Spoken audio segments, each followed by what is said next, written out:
नमस्कार, मैं विक्रांत। तो आप देख रहे हैं मीडिया जंक्शन। तो मीडिया जंक्शन में आज आपको उत्तराखंड ले चलते हैं। उत्तराखंड बड़ा सुंदर और भव्य दृश्य है यहाँ की, लेकिन लोग यहाँ से पलायन क्यों कर रहे हैं, क्यों जा रहे हैं यहाँ से शहर की तरफ, क्यों भाग रहे हैं अपने गांवों को छोड़कर? कोई ना कोई कारण तो होगा। तो आओ देखते हैं आज इसी के ऊपर क्या कारण है। यहीं के लोगों से पूछते हैं क्यों जा रहे हैं, क्यों कर रहे हैं पलायन, और ये गाँव छोड़कर बाहर की तरफ क्यों भाग रहे हैं।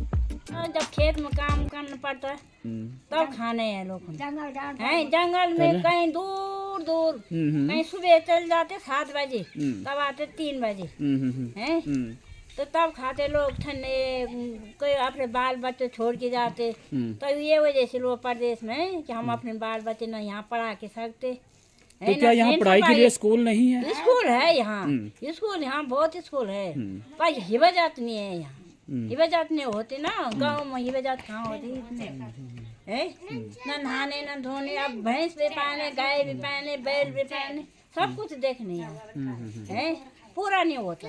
तो इस कारण गांव छोड़ के लोग जा रहे शहर की तरफ जा रहे हैं। हाँ शहर के कि हम बैठ के खाएंगे, अपने बच्चों के भविष्य देखेंगे आगे, अपने बच्चों को पढ़ाएंगे लिखाएंगे, कुछ करेंगे हैं। शहर के बच्चे शहर होते, गांव के गंवार है, गंवार बन जाते, जैसे कोई कोई गंवार बन जाते, नहीं बनते। अब तो लोग खेती वगैरह तो करते ही हैं गांव में।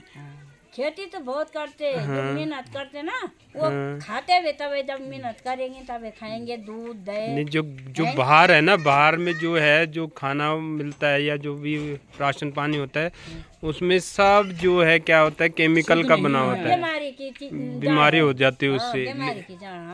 लेकिन जो यहाँ के है खाना वगैरह जो भी है सब नेचुरल है, मतलब उगाते हैं, मतलब उसमें खाद खोद कुछ नहीं डालते हैं ना। शुद्ध नहाने है, शुद्ध पानी है, क्या नहीं है यहाँ। आपके बच्चे कहाँ रहते हैं? मेरे बच्चे 2 भाई रहते और एक सिटी रहता बम्बई। तो क्या बच्चे क्यों छोड़ के चले गए यहाँ से? बच्चे क्यों छोड़ के चल गए? वो शहर में चल गए, काम कौन करेगा, घास कौन काटेगा, अपने बच्चों को पढ़ाएंगे ऐसे। ठीक है, ऐसे गंदे में कौन रहता है? जंगल जाना है, घास जाना है। तो अब तो यहाँ भी सुविधाएं पूरी मिल रही हैं, उसके बावजूद भी हमको सुविधा ठीक है, बुढ़े जब तक काम करेंगे तब तक खाएंगे। पेंशन मिलती है मुझे, फिर उसको गुजारा हो जाता। पेंशन सरकार की तरफ से मिलती है? सरकार की कितनी मिलती है? 1000 मिल गए, 1500 एक महीने की कि 6? 1 महीने की। अच्छा, ठीक है, हरी स्रोत में लगाई पेंशन। तो बच्चे भी आपको देते रहते हैं? बच्चों का अपने नहीं पूरा हो रहा, बच्चों को पढ़ाने के लिए 1 लाख है, कहाँ से देंगे? नहीं देते, हम देंगे उनको नहीं देते। डॉक्टर गुलाब सिंह राणा। कितनी उम्र है जी आपकी? मेरी साहब अभी 79 चल रही है, 80 शुरू होने वाला है। इस गांव का नाम है पाला कुराली। जी हाँ डॉक्टर साहब, यहाँ से ज़्यादातर बच्चे ने युवा पीढ़ी पलायन कर रही है बाहर की तरफ, क्या कारण मानते हैं आप? कारण ये है साहब कि यहाँ भौगोलिक परिस्थितियाँ जरा विकट हैं, और नंबर 1, नंबर 2 यहाँ पर रोजगार का कोई सुलभ साधन नहीं है साहब। आज का इस भोगवादी युग में आम आदमी थोड़ा सा पैदल चलने के लिए, वॉक करने के लिए तैयार नहीं है। ठीक है, हर कोई चाहता है कि गाड़ी में बैठ कर ही मैं इधर उधर जाऊँ। अब यहाँ पहाड़ की परिस्थितियाँ तो ऐसे हैं, किसी किसी गांव में 3-3, 2-2 किलोमीटर पैदल जाना पड़ता है। चढ़ाई के रास्ते होते हैं ज़्यादातर, और बोझा ढो के आना पड़ता है सड़क मार्ग से। अब तो लगभग मोर देन 75-80% गाँव जो है सड़क से जुड़ चुके हैं। थोड़ा बहुत अगर उस रोड से जो है थोड़ा गांव जाना पड़ेगा तो वो ये दिक्कत है, आधे किलोमीटर किसी का होगा, किसी का 1.25 किलोमीटर होगा। अभी यहाँ पर आप मेरे गांव आए होंगे तो नीचे से ऊपर यहाँ पर भी लोग ऊपर 79 हो गया, अभी 80 शुरू होने वाला है। लेकिन ये है कि लोग कुल मिलाकर आज के शहरीकरण के हिसाब से हर कोई सुविधा चाह रहे हैं। हर एक के पास बाइक है, हर एक के पास स्कूटी है, और हर एक के पास 4 व्हीलर है।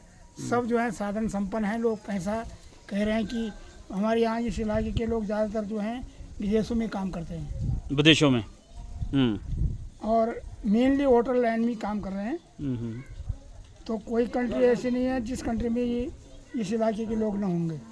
अमेरिका में, यूरोपियन कंट्री में, लंदन वगैरह जो भी है, कनाडा, हर जगह, और अरब कंट्री में हर जगह है। मुझे ही पूछेंगे आप तो मेरे परिवार के 4-5 आपके परिवार का भी हाँ, भतीजे जी। सहित और मेरे लड़कों से 4-5 जो है बाहर हैं। हम्म। तो हर एक कोई भाई आर्थिक स्थिति आदमी को हर एक को सुदृढ़ करना है। अब यहाँ रहना तो यहाँ तो काम धंधा कुछ है नहीं, क्या खेती बाड़ी यहाँ सीमित है। जब हमारा जन्म हुआ था तो हम 4 भाई एक साथ रहते थे, ठीक है सब, हम 4 भाई एक साथ रहते थे और जमीन जो थी वो कंबाइंड थी, तो उसमें थोड़ा बहुत होता था। अब जब भाई डिवाइड हुए, हम 4 भाई डिवाइड हुए तो 4 भाइयों के हमारे 9 लड़के हुए, ठीक है सब। अब 9 लड़कियों के हमारे 13 नाती हैं। नातनियाँ तो चले गए अपने घरों में, लेकिन नाती तो यही है ना, तो वो भी जमीन डिवाइड करेंगे, कितनी रह जाएगी यहाँ जमीन। और जंगलात कहीं टच नहीं करने देते हैं। अतिक्रमण सुनते होंगे आपके, वन विभाग का अतिक्रमण जो है बिल्कुल रोका जा रहा है। तो ये सारी परिस्थितियाँ जिस वजह से यहाँ पलायन ज़्यादा हो रहा है, ठीक है साहब। और थोड़ा बहुत पलायन तो मेरे ख्याल से एक प्रांत से दूसरे प्रांत हर जगह होगा, लेकिन यहाँ ज़्यादा। हम तो सबसे, हमारी अपनी चिंता नहीं है, हमारे बच्चे हम जो भी हैं ये लिया हमने, रोजगार जो कर रहा है काका, हमें चिंता ही नेताओं की है। वोट कहाँ से ले जाएंगे, कहाँ से होंगे वोट इनके, ऐसा चिल्ला तो खूब रहे हैं यार। ये पलायन आयोग बनाए इन्होंने, एक नेगी जी है, वो कुछ दिन तक चिल्लाए कि पलायन आयोग है, ये है सो है। हमने कहा देखे ये पलायन आयोग कितना काम करता है, लेकिन नथिंग ये कोई भी कुछ नहीं किया उसने, खाली कुर्सियां बना रखी है। और नंबर 1, नंबर 2 मैं आपको बताऊं, हम उत्तराखंडी इससे बेहतर उत्तर प्रदेश में थे, पूरा मत मानिए आप। उत्तर प्रदेश में यहाँ मंत्री संतरी विधायक सांसद तुम्हारे अधिकारी डीएम वगैरह होते, उनकी इज्जत होती थी। और ये उत्तराखंड बनने के साथ ये उत्तराखंड हो गया, क्या हुआ, पलायन ज़्यादा हुआ है। देहरादून में राजधानी बनने से ज़मीन के भाव बढ़े, सभी ज़मीन वहाँ खरीदी, नंबर 1। और नंबर 2, यहाँ ये शोषणवादी प्रवृत्तियाँ हावी हो गई हैं। आप देखे होंगे ये दुनिया भर के विकास योजनाओं की बात हो रही है, टनल बन रहे हैं। अब देखो उत्तरकाशी में क्या कांड हो गया वो, ठीक है ना, बिना जियोलॉजिकल सर्वे के हर कोई काम हो रहे हैं। सड़कें बनने सैंक्शन तो कर दिए सड़कें, लेकिन उनका सर्वे किस ढंग से होना चाहिए, उनका पक्काकरण कैसा होना चाहिए, और उनकी निगरानी समिति कुछ नहीं है। हमने जो 65 वाली रोड बनी थी आपने देखी, उस समय जियोलॉजिकल सर्वे वाले हर टाइम घूमते थे, देखते थे ज़मीन को, देखते थे कहाँ पक्की है कहाँ कच्ची है। अब यहाँ कुछ ऐसा नहीं है, विधायकों ने सांसदों ने रोड सैंक्शन कर दी और खोदो साहब ज़मीन, तब गांव के गांव टूट रहे हैं या चट्टान टूट रहे हैं, कुछ हिसाब किताब नहीं उसका। अभी ये सन 65 का बना हुआ पुल हमारे नीचे यहाँ पालक वाले के नीचे है, आप शायद उसी रास्ते आए होंगे, देखा आपने, तो वो पुल जो है 65 का बना हुआ है। अब बहुत मजबूत पुल था, लेकिन जब वो रोड बनी तो ऊपर से जो टूट के आया उसने वो पुल तोड़ दिया, तो नया टेम्परेरी बना रखा है, अभी नया पुल दूसरा बनने को है, बोल वहाँ ऐसा सुना हमने, सैंक्शन हो रखा है। तो ये सारी विसंगति हैं, यहाँ पूछने वाला कोई नहीं है, नौकरशाही नाम की कोई चीज़ नहीं है, और कोई देख रेख करने वाला कोई नहीं, सब बैठे हैं, सब अपनी तनख्वाह के लिए रो रहे हैं कि हमारा बढ़ाओ। आम जनता का क्या होगा, है तो बाकी सब आप क्या करते हैं क्या नहीं करते हैं वो आप लोग जाने साहब, लेकिन अपने मन की बात अपनी कह दी, क्योंकि मुझे 80 साल होने जा रहे हैं, तो मुझे यहाँ का बड़ा अनुभव है। ये कहना चाहते हैं कि यहाँ जो है उद्योग धंधों जैसे आपका लुधियाना में जो है हौजरी उद्योग है, यहाँ पनप नहीं सकता वो। और जैसे आपके हिमाचल में दुनिया भर के मतलब दवाई की कंपनियां खुली हुई हैं, यहाँ उधम सिंह नगर में खुली हैं, इन इलाकों में भी खोली गई हैं कुछ कंपनियां। और सबसे बड़ी चीज़ है कि पर्यटन की आसान सुविधाएं तैयार की जाए, नहीं साहब। हमारा जो पर्यटन है यहाँ का केवल 4 धाम पर आश्रित है, उसके अलावा 6 महीने जो है यहाँ कुछ नहीं होता है, लोग बैठे हैं। और 4 धाम में भी देखिए अब क्या स्थिति है मालूम आपको, खाना कैटरिंग वाले सब उन गाड़ियों में आ रहे हैं और वो खाना पकाया अपने आप खाते हैं, जगह जगह पत्तल पुत्तल ये प्लास्टिक की थैलियाँ वगैरह छोड़ करके चले जाते हैं, गंदगी खूब करते हैं। लेकिन यहाँ के अब हमारे गांव वाले नीचे बैठे हैं, कई लोग तो वहाँ रुकते ही नहीं हैं, रुकने कहाँ से, वो सीधा केदारनाथ उनका लक्ष्य होता है, टारगेट होता है केवल केदारनाथ, बद्रीनाथ, गंगोत्री, यमुनोत्री। तो हम ये कहना चाह रहे हैं कि अगर 4 धाम यात्रा भी चले तो कम से कम खाने की व्यवस्था तो यहाँ हमारा लोकल जो, मतलब आपका कहने का भावार्थ है कि 4 धाम में तो पूरी सुविधाएं मिल रही है, लेकिन उसके आसपास का एरिया क्षेत्र है वो इन सुविधाओं से अवंचित है। वो अवंचित है, मतलब आते हैं इस रोड से, लेकिन भाई केवल खाना खा लेकर के आएंगे, कैटरिंग वाले सारे उनके साथ वो पूरा ठेका करके आते हैं, तो खाना भी साथ लेके आते हैं, कहीं पर बनाते हैं, फिर रकम 2-3 टाइम का जहाँ पर चाहे वहाँ खा लिया। हल्के फुल्के कुटीर उद्योग जैसे होते हैं उनको पन पाया जाए, हौजरी उद्योग हो, कुछ और कोई उद्योग हो, मेडिकल की कंपनियां खोली जाएं, दवा कंपनियां खोली जाएं, जगह जगह खुल रही हैं। हम देख रहे हैं हिमाचल में पहले दवा कंपनियां नहीं थी, 5-10 सालों से वहाँ दवा कंपनी कितनी खुल गई, क्यों? तो ये सब चीज़ें हैं। बाकी तब आप लोग भी महसूस कर रहे होंगे, अनुभव आपका भी होगा यहाँ आकर के क्या है क्या नहीं है। अब हमने देखो सारे जो सौंदर्य स्थल हैं, मनोरम स्थल हैं, वो ऐसे स्थलों में जंगलात के बीच में पड़े हैं। मैंने सन 85 से लेकर और सन 2010 तक मैंने यहाँ मेला चलाया। आप लगा लीजिए, पटांगनियाँ बोलते हैं उनके, पटांगनियाँ। ये स्थल यहाँ से दिखाई दे रहा है, ये करीबन 1.5 किलोमीटर है यहाँ से लेकर वहाँ तक। चिल्लाया मैं, बहुत चिल्लाया, कोई सुनने वाला नहीं।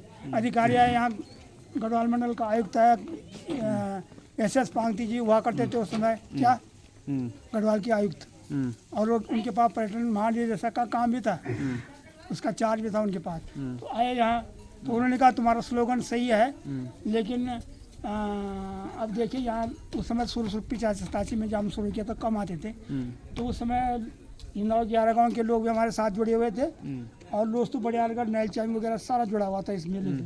अब ये जनपद नया निर्माण हुआ तो ये इस मेले का अस्तित्व खत्म हो गया। धीरे धीरे जब वहाँ लोगों का आना जाना कम हुआ तो मैंने वो मेला करना, ये लोगों ने भी कोऑपरेट किया, ऐसी बात नहीं। उन लोगों का भी, बिना लोगों के सहयोग से तो हम कुछ कर नहीं सकते, लेकिन सोच मेरी थी और शुरुआत मैंने की थी, उसकी फाउंडर मैं था उसका। 21 बार मैं इस क्षेत्र से केदारनाथ चला गया, 21 बार ट्रैकिंग समझते हैं आप? तो यहाँ से ट्रैकिंग करते हुए यहाँ कुइनी, माटिया, पंवाली कांठा, आपका ताली टॉप से होकर आपके त्रिजुगी नारायण, मगू मांडा, ये सब जगह होते हुए हम वहाँ से केदारनाथ गया। मैं 21 बार, मेरे पास रिकॉर्ड है। वहाँ एक अटका भोग लगता है, उसकी पर्ची है मेरे पास, वो सरकार के पास जाता है। तो ये सब करने के बावजूद सोशल वर्क कितना भी करो यहाँ कोई वैल्यू नहीं है, ठीक है। कई लोग जो है थोड़ा करने के लिए बहुत हाईलाइट्स हो जाते हैं, हमने बहुत कुछ करने के बाद हमारा कुछ नहीं हुआ, और बड़ी ग्लानी होती है। सरकार की तरफ से आपको कोई भी नहीं, कुछ नहीं, बड़ी कुंठा होती है, बड़ी ग्लानी होती है, कुछ करने से फायदा ही नहीं, तो फायदा क्या है। तमाम विधायक यहाँ आए, मंत्री प्रसाद मैतानी सुना होगा आपने, महात्मा सिंह कंडारी सुना होगा आपने, सूरवीर सिंह सजवान सुना होगा आपने, इंद्रमणि बड़ोनी जो इसको उत्तराखंड बनाने के निर्माता थे जो कहते हैं, तो वो यहाँ आए। आपके सारे अधिकारी, एक ये RK सिंह जी होते थे गढ़वाल मंडल विकास निगम के, वो आए थे यहाँ, बुरांस वगैरह लिए गए यहाँ से। एक वो SDM थी कीर्तनगर की, डिम्पल वर्मा, वो यहाँ आई, सारे बुलाए मैंने उस समय। इतनी अधिकारी हैं, इतनी क्षेत्र में कितनी जनप्रतिनिधि है, उतना किसी ने बुलाया नहीं होगा। अब खुद किस्मत है मेरी कि आप लोग मिल गए मुझे, मैं सोचता हूँ कहीं ना कहीं कुछ मेरी आवाज़ जाएगी। तो इस वजह से जो है यहाँ सुनना, क्योंकि कठिन अधिकारी यहाँ सारे देहरादून बसे हुए हैं। आप सुनेंगे मेरी बात को, ऋषिकेश और कोटद्वार 2 जगह हैं इंटर करने के लिए, उत्तराखंड को इंटर करने के लिए। तो ऋषिकेश बोनी के रेत में आप जाएंगे तो शुक्रवार, शनिवार, इतवार को तो नीचे, शुक्रवार और शनिवार को नीचे की तरफ फ्लो होता है देहरादून जाने के लिए अधिकारी कर्मचारियों का, और सोमवार मंगलवार को ऊपर की तरफ फ्लो होता है, नहीं समझे आप? तो सब गाड़ियाँ भाई 2-4 दिन वो हाजिर लगाने आते हैं, भाई पूछने वाला तो कोई है ही नहीं।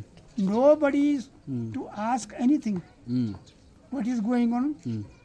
तो ये सब चीज़ें हैं जिसके बारे में क्या क्या कहा जाए क्या नहीं। हम तो मरणासन है, अब आने वाली पीढ़ी कैसे रहेगी क्या रहेगी वो हम नहीं जानते। तो डॉक्टर साहब, आपका कहने का भावार्थ ये भी है कि आप धामी सरकार से मांग भी कर सकते हैं कि यहाँ के बच्चों को, युवाओं को कम से कम एक घर में से एक को नौकरी मिलना क्या उचित है? अरे साहब सुनो, अब वो धामी का आपने बीजेपी सरकार की आपने वो ली ना, आपको क्या लगता है बीजेपी सरकार कुछ काम करने वाली है? बीजेपी के साथ में जब मैं युवा था ना, क्या उम्र रहेगी मतलब, आपका जो राम मंदिर वाला मुद्दा है वो गुम्बद अयोध्या में, वो तोड़ने के लिए वहाँ मैं वहीं था, बीजेपी के साथ था मैं, ठीक है। वहाँ से मैं अकेला इस इलाके का, I was the only person वो बहुत ईट बोलते ना, ईट लाए हम अपने साथ। उस समय लोग पतरे पुतरे नल नुल सब ले गए वहाँ से। और आपकी मुरली मनोहर जोशी की वो यात्रा थी ना श्रीनगर लाल चौक पर, उसमें मैं था वहाँ। क्या था वो ऊपर जाने नहीं दिया उन्होंने हमको श्रीनगर, लेकिन हम जम्मू में रहे। ठीक है साहब। अयोध्या से लेकर दिल्ली बोट क्लब से लेकर आपके ये उत्तराखंड आंदोलन हुआ था, तो उसके बारे में बीजेपी ने उसका श्रेय लेना चाहा। तो पूरे उत्तराखंड से उधर से पंजाब से भी लोग आए थे, वहाँ कितना खाना था, लोग वेस्ट गया वो, क्योंकि वहाँ मुजफ्फरनगर में कुछ कांड हो गया था ना, लोग मरे, तो औरतों के साथ भी कुछ गलत हुआ। तो वो सब चीज़ें झेले हमने की। कोई यात्रा मैंने छोड़ी, मुरली मनोहर जोशी की, आडवाणी की, सारी यात्राएं। और लास्ट में जब उस समय कलराज मिश्र जी क्या थे मालूम है, अध्यक्ष हुआ करते थे उत्तर प्रदेश के। ठीक। तो मैंने कहा यार मैंने इतना संघर्ष किया, इतना कुछ किया, ये किया वो किया कुछ। मैंने कहा विधायक लड़ने का टिकट मिलेगा शायद मुझे। तो टिकट लेने की बात आई तो वो नीचे से कहने लगा जी साहब आप अपने क्षेत्र में बात करो, अपने कार्यकर्ताओं से बात करो। तो मुझे और फिर मैंने जब हमने वो गुंबद तोड़े ना अयोध्या में, मुझे बड़ी ग्लानि। मैंने कहा ऐसा नहीं होना चाहिए, जो चीज़ हमारी स्मारक है एक तरह से हो, चाहे किसी ने बनाया, मैंने मानता ही। जब वहाँ धूल उड़ी, बाप रे बाप, सारा कार सेवक सबसे पहले वो समय किसको भेजा था, वो नरसिम्हा राव थे प्रधानमंत्री आंध्र प्रदेश वालों को। प्रतीकात्मक कार सेवक। तो कार सेवक की जोश तो था ही। अरे बोलिए रोज ऐसे कहीं गए वो वहाँ तोड़ की, तो लोग थे वो डर के मारे गए नहीं वहाँ। लेकिन मैंने कहा भाई ये भी एक तरह से युद्ध है, इस युद्ध में जाना जरूरी है। तो गए मैं उधर, बाहर अंदर के सब अंदर, तब ईट एक टुकड़ा मिला मुझे, तो टुकड़े से मैं संतुष्ट, मैं पूरी ईट लेके आया था उस समय। अभी है आपके पास? अभी है, पड़ी है मेरे पास। दिखा सकते हो क्या? अभी तो कहाँ पड़ी है, क्या परिवार वालों ने मकान बनाया, कहाँ तोड़ा, कहाँ क्या किया। At this time nothing I can show you. अब मेरी उम्र कब हुआ था, 92 में हुआ था वो, है ना, 6 दिसंबर 92 में हुआ था कि 94 में। तो ये सब चीज़ें हैं। 30-40 साल पहले की बात, कहाँ क्या रह गया, परिवार वालों ने क्या सोचा होगा, उनको क्या मतलब था उससे, मतलब तो मुझे था। बाद में मैंने ढूंढा भी, मैं कहीं मिली नहीं। अब मैं सच बोलता हूँ, सच के अलावा कुछ नहीं बोलता। ठीक। बाकी साहब ये स्थिति आप यहाँ देख के आए आप अगर। हाँ 65 में कैसा मैंने ईयर था ना, ये तो मानना पड़ेगा कि घर में कम से कम 1-2 बंदा ना फौरन है। आपने कई जगह देखा होगा। डाल दो गेहूं का या कूड़ा का पंजाब बेटे। पंजाब बेटे। हाँ। अच्छा। मेरा नाम संगीता देवी, उम्र होगी मेरी 38-39। तो ये सुनने में आ रहा है कि यहाँ से ज़्यादातर बच्चे बाहर की तरफ जा रहे हैं, बाहर दूसरे राज्यों में जाके काम कर रहे हैं, क्या कारण मानते हैं आप? यहाँ पे रोजगार है ही नहीं, तो बाहर नहीं जाएंगे तो कहाँ जाएंगे। कोई पढ़ाने लिखाने जा रहे हैं अपने बच्चों को, अच्छी पढ़ाई लिखाई करेंगे, उनकी भविष्य अच्छी बनेगी, इसीलिए बाहर जा रहे हैं। यहाँ पे इतनी सुविधाएं नहीं है, इसीलिए लोग बाहर जा रहे हैं। तो क्या ये नई सरकार के कारण भी नहीं सुविधाएं उपलब्ध हो रही हैं या रोजगार नहीं मिल रहा है? तो कहाँ है, कोई कह रहा है स्कूल नहीं है पढ़ने के लिए, तो रोजगार भी क्या होंगे, यहाँ पे कुछ भी नहीं है। वैसे सबके लिए कुछ रोजगार नहीं है, सबको बाहर ही जाना पड़ता है। लेकिन यहाँ पे उतनों के लिए काम क्या होगा, तो कोई होटल में जा रहा, तो कोई किसी नौकरी, कोई किसी के बहाने, तो यहाँ उतना कुछ भी नहीं है सबके लिए। इतना रोजगार तो है नहीं गांव में। क्या करेंगे लोग, कोई दिहाड़ी मजदूरी यही करेंगे, और क्या करेंगे। खेती बाड़ी में भी उतना होता ही नहीं जो कि परिवार पाला जाए, तो जाएंगे बच्चों को पढ़ाने लिखाने, इसीलिए लोग बाहर जा रहे हैं। आपके कितने बच्चे हैं? मेरे 3 बच्चे हैं। क्या क्या करते हैं वो? करते हैं, अभी छोटे हैं, एक तो कॉलेज पढ़ रहा है अभी वहाँ देहरादून में, और 2 छोटे हैं अभी, एक लड़की 9 में पढ़ रही, और एक बच्चा ये छोटा है अभी 2 में है। देहरादून वाला बेटा क्या करता है? वो भी कॉलेज कर रहा है, पता नहीं क्या कह रहा था, BCA कुछ। अच्छा। तो क्या नज़दीक कोई कॉलेज नहीं है इधर? नज़दीक में वैसा तो कोई कॉलेज नहीं है, होगा वहाँ श्रीनगर, वहाँ यहाँ से नज़दीक नहीं है।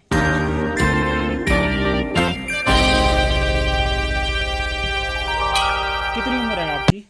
मेरी है 77 साल की। हॉस्पिटल यहाँ हॉस्पिटल कहाँ है, यहाँ जाओ फिर कहते हैं श्रीनगर जाओ, श्रीनगर वाले कहते हैं देहरादून जाओ, ऐसे चक्कर लगाते हैं। तो आपके बच्चे कहाँ रहते हैं? बच्चे कहाँ है, ऐसे बर्तन धो रहे हैं होटलों में। यहीं पे रहते हैं कि बाहर रहते हैं? बाहर ही है, हम हमारी तो है।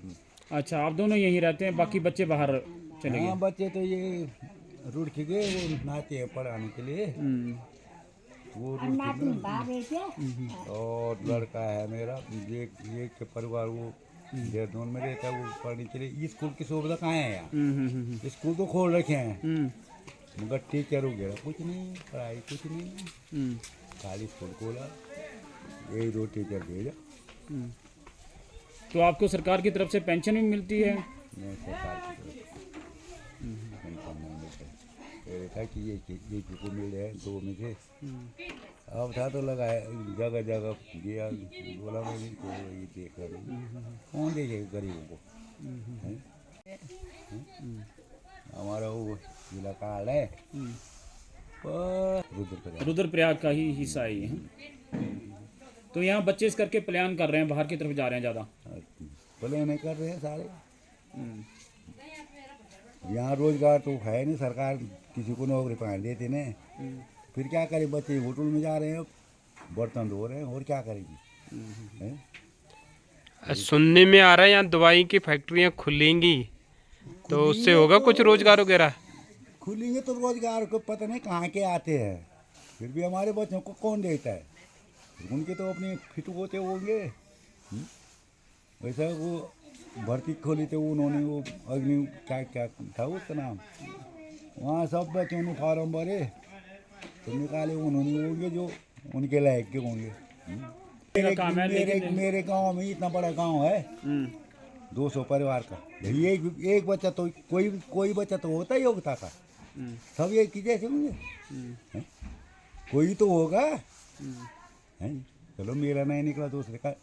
तो बच्चों ने सभी ने भाग लिया था क्या? भाग लिया था उन्होंने, सब फार्म पूरा भरे थे और बाहर गए, वो ये लगाते थे, वो अपने लगाए आगे हमारी। आपके हिसाब से क्या होना चाहिए? हर गांव में 1-1, 2-2 बंदा गवर्नमेंट नौकरी में लगना चाहिए वैसे, है ना? चाहिए ना, हाँ। कोई ना कोई लगना चाहिए ना। वो तो बीजेपी के हम, और क्या है? पहले कांग्रेस ही थे, बीजेपी आई, बीजेपी गंगा मिली तो गंगा दास, अब क्या करना? जहाँ मिली उसी पार्टी में।